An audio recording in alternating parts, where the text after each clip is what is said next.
This is lecture 8, chemistry 11th.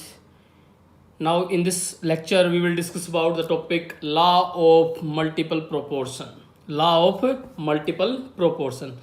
ये जो law था लॉ ऑफ मल्टीपल प्रोपोर्शन का, ये लॉ दिया गया था किसने भाई? डाल्टन ने दिया था। किसने दिया था भाई?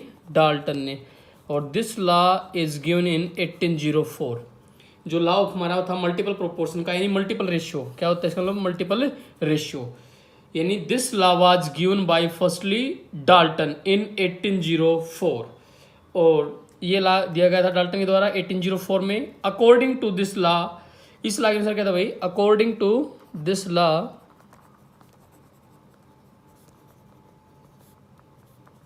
when the two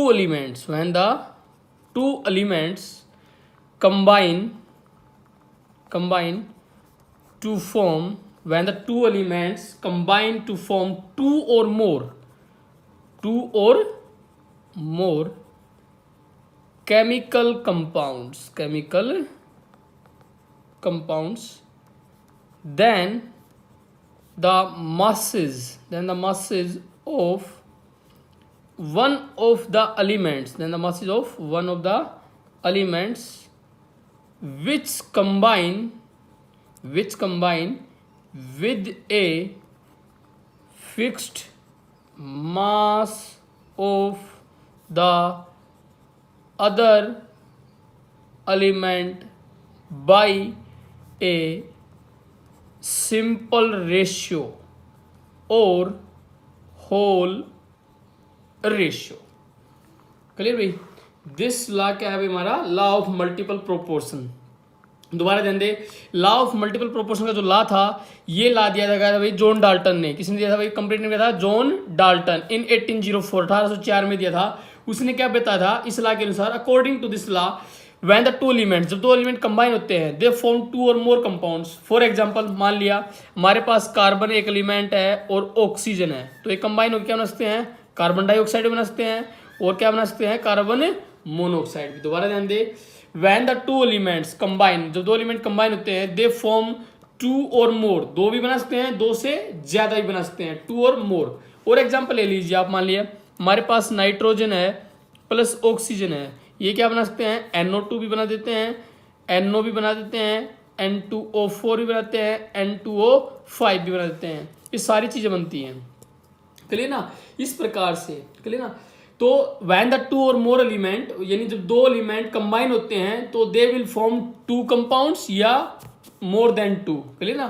दोबारा ध्यान दें डेफिनेशन के ऊपर। According to this law, when the two elements, जब दो एलिमेंट कंबाइन होते हैं टू फॉर्म टू और मोर केमिकल कंपाउंड्स, दो या दो से अधिक केमिकल कंपाउंड बनाते हैं, देन उस टाइम पे mass of one of the element, जो एक एलिमेंट होता है उसका मास होता है which combine with the fixed mass of the other element, तो वो कंबाइन होता है दूसरे एलिमेंट के फिक्स्ड मास के साथ बाई ए सिंपल रेशियो, एक सिंपल रेशियो के द्वारा। चलिए ना? इस प्रकार से अगर आपको एग्जाम्पल लेने हो, फॉर एग्जाम्पल हम एग्जाम्पल ले लेते हैं भाई, हमारे पास अगर एग्जाम्पल है कार्बन प्लस ऑक्सीजन का लेते हैं, तो हमें पता है कार्बन प्लस ऑक्सीजन क्या होती है? Carbon dioxide. C plus O2 क्या रहता है? CO2। तो कार्बन यहाँ कितनी होती है? 6 दूनी 12। कार्बन का एटॉमिक मास कितना होता है भाई? 12। ऑक्सीजन का कितना होता है? 16 मल्टीप्लाई बाई 2, तो एक कितना होगा भाई? 12। रेशियो 16 दूनी 32। 3 से 4 से 4 थी 12, 4 अठे 32, तो 3 रेशियो 8। तो ये क्या हो जाएगा? इनका है कि होल रेशियो है। क्या है ये? Whole ratio. यानी ये जो रेशियो होगा ना, ये फ्रैक्शन में नहीं मिलेगा आपको, ये एक सिंपल रेशियो होगा। ये क्या कहलाएगा आपको? इसका whole ratio. Clear? This law is known as the law of multiple proportion. दोबारा ध्यान दे, हम बात कर रहे हैं किसकी भाई? ये हमारा थर्ड लॉ है। इससे पहले हम दो लॉ पढ़ चुके हैं, लॉ ऑफ कंजर्वेशन ऑफ मास, और दूसरा क्या था? लॉ ऑफ डेफिनाइट कंपोजिशन, या जिसको बोलते हो आप लॉ ऑफ कांस्टेंट कंपोजिशन या कांस्टेंट प्रोपोर्शन। थर्ड लॉ है हमारा लॉ ऑफ मल्टीपल प्रोपोर्शन। जो लॉ ऑफ मल्टीपल प्रोपोर्शन है, this law was given bye John Dalton. ये लॉ किसने दिया था भाई? जॉन डाल्टन ने दिया था। किसमें दिया था? इन 1804 में, 1804 में। उसने क्या बताया था? अकॉर्डिंग टू दिस लॉ, इस लॉ के अनुसार, व्हेन द टू एलिमेंट्स, जब दो एलिमेंट कंबाइन होते हैं टू फॉर्म टू और मोर, दो या दो से अधिक क्या बनाते हैं भाई? Chemical compound. एंड और तब then the mass of one of the element which combined with the other element, तो एक मास का जो एलिमेंट है जो कंबाइन हो रहा है दूसरे एलिमेंट के मास के साथ, वो जो मास का जो रेशियो होगा वो क्या होगा, कि फिक्स्ड रेशियो होगा, वो एक सिंपल रेशियो होगा, वो एक होल रेशियो होगा। क्लियर। एग्जांपल के तौर पे when carbon and oxygen combine then they convert into a carbon dioxide as well as carbon monoxide, या नाइट्रोजन प्लस ऑक्सीजन लेते हैं तो नाइट्रोजन डाइऑक्साइड भी, या नाइट्रोजन मोनोऑक्साइड भी, या डाई नाइट्रोजन टेट्राऑक्साइड, या डाई नाइट्रोजन पेंटाऑक्साइड। 5 के लिए पेंटा, 4 के लिए टेट्रा, तो नाम क्या हो जाएगा, डाई नाइट्रोजन टेट्राऑक्साइड या डाई नाइट्रोजन पेंटाऑक्साइड। तो हमने एग्जाम्पल लिया था कार्बन और ऑक्सीजन वाला, तो CO2, तो कार्बन का मास कितना होता है 12, ऑक्सीजन के एक एटम का मास कितना होता है 16, 16 कितने एटम है 2, तो 16 दूनी 32, तो 12:32। हम काट देंगे इसको, 4 से 4 3 12, 4 8 32, तो कितना आया 3:8 आया। क्लियर ना भाई, 3:8। तो this is known as the law of multiple proportion. This is the third law which relate to the law of chemical combination. ये हमारा लॉ ऑफ केमिकल कॉम्बिनेशन क्या भाई, थर्ड लॉ है। क्लियर ना।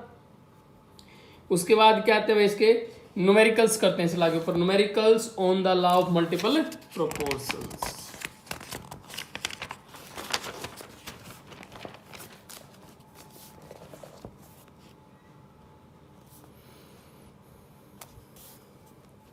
Numerical first on the based of law of multiple proportion.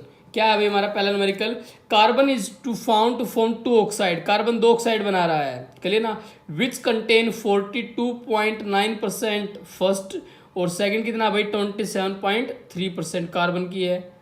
Clear. इसी प्रकार से वो ऑक्सीजन की बता रहा है। चलिए स्टार्ट करते हैं। First oxide, second oxide, 2 oxide हमारे पास, फर्स्ट ऑक्साइड सेकेंड ऑक्साइड। इसमें जो कार्बन की प्रेजेंस है पहले के अंदर कितनी है भाई 42.9% है, और दूसरे के अंदर कितनी है 27.3%। ये चीज़ें क्या भाई हमारे पास गिवन है। क्लियर। अब कार्बन ऑक्साइड बना रहा है तो किसके साथ बनाएगा, ऑक्सीजन के साथ। तो ऑक्सीजन की जो परसेंटेज होगी वो क्या होगी, ये किसकी भाई हमारी कार्बन की, यहाँ पे किसकी होगी ऑक्सीजन की। किस में से घटा देंगे 100 में से, 100 में से इसको घटाएंगे कितना आएगा 57.1%, और इसको घटाएंगे कितना आएगा 72.7%। ये किसके द्वारा है भाई, डिफरेंस के द्वारा। जब हमने टोटल वैल्यू को 100 में से सब्ट्रैक्ट किया, 100 में से इसको और 100 में से इसको, वैल्यू किसकी आएगी हमारे पास ऑक्सीजन की।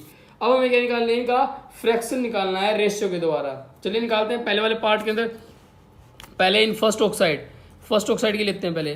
फर्स्ट ऑक्साइड कितना हो जाएगा भाई 42.9 डिवाइडेड बाई 57.1। अगर हमें निकालना है 1 part by mass of oxygen, जो कंबाइन हो रहा है किसके साथ, कार्बन के साथ, तो कार्बन कितना है 42.9 और ऑक्सीजन कितना है 57.1। डिवाइड करेंगे, वैल्यू डिवाइड करने के बाद आती है 0.751। ये किस में भाई हमारा फर्स्ट ऑक्साइड। क्लियर। अब निकालते हैं किसका भाई सेकेंड ऑक्साइड। किस में, इन सेकेंड ऑक्साइड कितना भाई हमारे पास रेशियो कितना आएगा 27.3 डिवाइड बाई 72.7। डिवाइड करेंगे वैल्यू आएगी 0.376। लेकिन ये रेशियो जो हमारी यार किसमें है फ्रैक्शन में, चेक करते हैं सही है गलत है। तो 0.376, चलिए निकालते हैं ratio 0.751 ratio 0.376।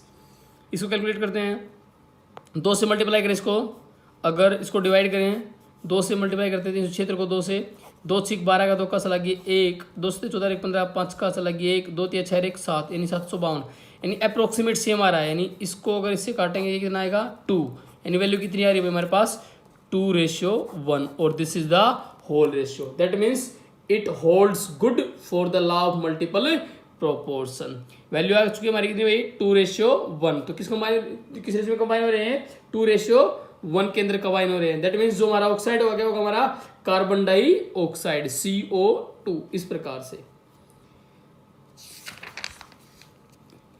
Same remaining numerical भी ऐसे ही हमारे भाई इसके ऊपर लॉ ऑफ मल्टीपल प्रोपोर्शन के ऊपर ऐसे हमको न्यूमेरिकल सोल्व करने हैं इसके। नेक्स्ट वन है इसके अंदर भाई हमारा लॉ ऑफ मल्टीपल प्रोपोर्शन के अंदर लिमिटेशंस। इस लॉ की कमियां क्या थी, limitations of law of multiple proportion, यानी लॉ ऑफ मल्टीपल प्रोपोर्शन की कमियां क्या क्या थी भाई। पहली कमी क्या थी भाई, this law fails when applied to some organic compounds, यानी कंपाउंड्स ऑफ कार्बन यानी ऐसे कंपाउंड जो क्या शो करते हैं भाई, कैटिनेशन प्रॉपर्टी शो करते हैं, यानी उन कंपाउंड के अंदर ये अपने आप को एक्सप्लेन करने के बाद था फेल हो गया था, जो कौन सी प्रॉपर्टी शो करते हैं भाई, कैटिनेशन प्रॉपर्टी। और हमें पता है कार्बन कंपाउंड क्या शो करता है, कैटिनेशन प्रॉपर्टी। कैटिनेशन क्या होती है भाई, self linking of atoms, atom का खुद के साथ जुड़ना, self linking of atoms, atom का खुद के साथ जुड़कर एक लंबी चेन बनाना, क्या कहलाती है वो हमारी catenation property, self linking of atoms. 10th class में भी हमने पढ़ा था कार्बन एंड कंपाउंड चैप्टर में, कैटिनेशन प्रॉपर्टी क्या होती थी, it is a property in which atoms start to combine with each other and convert into the formation of a long chain, करिए ना उस प्रकार से। तो इस केस में क्या होता है भाई, हमारे पास जो हमारे जो कंपाउंड होते हैं जैसे ब्यूटेन, पेंटेन, हेक्सेन, इनके अंदर जो रेशियो है वो एक सिंपल रेशियो नहीं होता, वो किस में होता है, वो हमारा एक फ्रैक्शन में होता है, जैसे 2.5, 2.4, 2.33। तो this law do not follow into the catenation compounds, clear, क्योंकि इनके अंदर जो रेशियो होती है वो होल रेशियो नहीं होती, किसमें होती है वो फ्रैक्शन में। और we know that law of multiple proportion is applicable only for the whole ratio या simple ratio by mass, not by the fraction ratio, clear भाई। तो इस प्रकार के कंपाउंड्स के लिए ये फॉलो नहीं करता है, इसकी कमी है। सेकंड कमी क्या भाई, it do not holds good for non stoichiometric compound. Non stoichiometric compound क्या होते हैं, जिनकी कॉम्बिनेशन की रेशियो फिक्स नहीं होती। एक फेरस ऑक्साइड होता है FeO, इसके अंदर फेरस की प्रेजेंस होती है 0.93 और ऑक्सीजन की कितनी होती है कंप्लीट 1, तो इसमें कितना है 0.93, तो ये क्या है कि फ्रैक्शन वैल्यू है। तो फ्रैक्शन वैल्यू के लिए law of multiple proportion do not hold goods. तो इन ऐसे कंपाउंड को बोलते हैं नॉन स्टिक्योमेट्रिक कंपाउंड, क्या बोलते हैं भाई, नॉन स्टिक्योमेट्रिक कंपाउंड्स, क्लियर। तो it do not hold good for the non stoichiometric compound. तो दो इसकी मेन कमी क्या थी भाई, पहली कमी थी it do not hold for the some organic compounds of like carbon atom, जैसे हमने एग्जांपल लिया एल्केन्स का, ब्यूटेन, पेंटेन और हेक्सेन, जिनके अंदर रेशियो क्या थी, फ्रैक्शन के अंदर थी, यानी ऐसे compound which contain the catenation property, तो उनमें एक कमी थी। दूसरी क्या थी, it this law do not hold या does not hold good for the non stoichiometric compound. वो कंपाउंड कौन से हमारा फेरस ऑक्साइड, क्लियर ना, Fe 0.93, ऑक्सीजन 1, यानी ऑक्सीजन कंप्लीट है लेकिन Fe जो है वो किसमें है, फ्रैक्शन में है, तो इसके लिए भी ये लॉ होल्ड नहीं करता भाई। नेक्स्ट वन लॉ हमारा भाई फोर्थ लॉ क्या है, law of reciprocal proportion. Fourth law हमारा इसके अंदर law of reciprocal proportion, law of reciprocal proportion. ये लॉ किसने दिया था भाई, रिचटर ने। This law was given by Richter in 1792, 1792 के अंदर दिया था रिचटर ने, क्लियर ना। This law was given by Richter in 1792। उसके अनुसार क्या बताइए, according to this law the ratio of mass of two elements A and B, कोई भी एलिमेंट मान लिया आपने, which combine separately with another element, fixed mass of third element, मान लिया C है, मान लिया A और B दो एलिमेंट है जो फिक्स्ड कंबाइंड हो रहे किसी एनदर एलिमेंट से C से, और उनके कारण जो हमारे मल्टीपल रेशियो जो कंपाउंड बन रहे हैं उनका जो मास होता है ना वो डायरेक्टली कंबाइन होता है with A definite ratio, clear ना। दोबारा ध्यान दे, ये सारे जो हमारे चारों के चारों लॉ थे, लॉ ऑफ केमिकल कॉम्बिनेशन के, these law holds good for mass relationship. किसके लॉ है भाई, हमारे मास रिलेशनशिप के चारों लॉ हमारे। पहला लॉ क्या था भाई, law of conservation of mass, दूसरा लॉ ऑफ डेफिनेट कंपोजिशन, तीसरा लॉ ऑफ मल्टीपल प्रोपोर्शन, और फोर्थ लॉ क्या है, law of reciprocal proportion. All of these laws belong to the mass relationship. ये चारों के चारों लॉ किससे बिलोंग करते हैं भाई, मास रिलेशनशिप से। किसके लॉ है हमारे, लॉ ऑफ केमिकल कॉम्बिनेशन। तो फोर्थ लॉ है, this law was given by Richter in 1792। According to this law the ratio of mass of two elements A and B which combine separately with a fixed mass of another element C, clear ना, और third element जो C था, is either the same or some multiple ratio of the masses in which A and B combine directly with each other। यानी ये कहना चाह रहा है इनके जो मास का जो रेशियो होगा, इन तीनों के जो कंपाउंड बनेंगे उनका जो मास का जो रेशियो होगा ना वो क्या होगा, एक फिक्स्ड रेशियो। कैसे भाई, एग्जांपल ले लेते हैं, मान लिया कार्बन है, हाइड्रोजन है और ऑक्सीजन, तीन एलिमेंट है।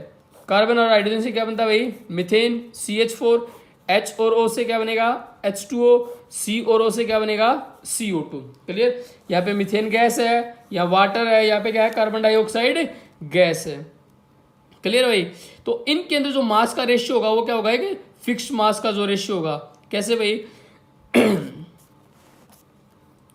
कार्बन डाइऑक्साइड गैस में क्या था भाई हमारे पास, कार्बन और ऑक्सीजन। कार्बन का कितना था भाई हमारा 12, ऑक्सीजन का 16 दूनी 32, 4 3 12, 4 8 32, यानी 3:8, 3:8 से, यानी ये क्या इनका फिक्स मास है। यानी mass of CO and O which combine with the hydrogen they always have the fix ratio. Clear ना। अब हाइड्रोजन के साथ चेक करते हैं इसका H2O, वाटर, हाइड्रोजन कितना होगा 2, ऑक्सीजन का कितना होगा 16, 2 1 2, 2 8 16, यानी 1:8।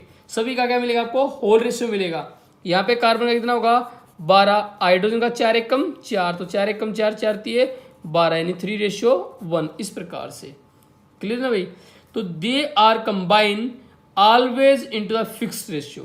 क्लियर। और एग्जांपल ले लीजिए आप, मान लिया हमारे पास क्या है, सल्फर है, हाइड्रोजन है, ऑक्सीजन है। सल्फर और हाइड्रोजन क्या बनाएगा भाई, हाइड्रोजन सल्फाइड H2S, H और O क्या बनाएगा H2O वाटर, S और O क्या बनाएगा SO2 sulphur die oxide. Clear. क्या बनाएगा भाई, सल्फर डाई ऑक्साइड। तो इनके अंदर भी जो हमारा मास का जो रेशियो होगा वो क्या होगा, फिक्स होगा। जो हमारा हाइड्रोजन एंड ऑक्सीजन है इसके अंदर H2O वो कितना होगा, फिर से वही 2:16, तो 2 1 2, 2 8 16, यानी कितना होगा भाई 1:8, 1:8 के रूप में कंबाइन होगा। और ये रेशियो क्या भाई हमारा होल रेशियो है। क्लियर ना। इस प्रकार से इसको बोलते हैं लॉ ऑफ रेसिप्रोकल प्रोपोर्शन। क्या बोलते हैं, लॉ ऑफ रेसिप्रोकल प्रोपोर्शन, यानी all of these holds good. Clear. दोबारा ध्यान दे, this law was given by, किसने दिया था भाई ये लॉ, हमारा law of reciprocal proportion Richter ने दिया था। पहले जो लॉ थे हमारे 2 एलिमेंट से रिलेट कर रहे थे, इस बार एलिमेंट कितने हो गए हमारे 3 element, A B and C। फर्क यही भैया हमारे पास एलिमेंट कितने हैं 3 है। और this law was given by Richter in 1792। और this law also relate with the mass relationship. इस लॉ में क्या होता है भाई, according to this law the ratio of the mass of the two elements A and B which combine separately with the fixed mass of another element C। मान लें A और B 2 element थे जो कंबाइन होते हैं अलग अलग separately, एक बार A C से, एक बार B C से कंबाइन होता है सेपरेटली विद द फिक्स्ड मास। तो इनके अंदर जो कंपाउंड बनते हैं उनका जो मास का जो रेशियो होता है वो क्या होता है, हमेशा डायरेक्टली डिपेंड करता है किसके ऊपर, A एंड B के। यानी उनकी जो मास की जो रेशियो होगी ना वो मल्टीपल होगी किसकी भाई, A और B के। क्लियर। इसलिए इसको बोलते हैं law of reciprocal proportion। this is the fourth law। now last law है हमारा fifth law, law of Gale's law of volume of gases। this law we will discuss into our next lecture। till then take care, thank you।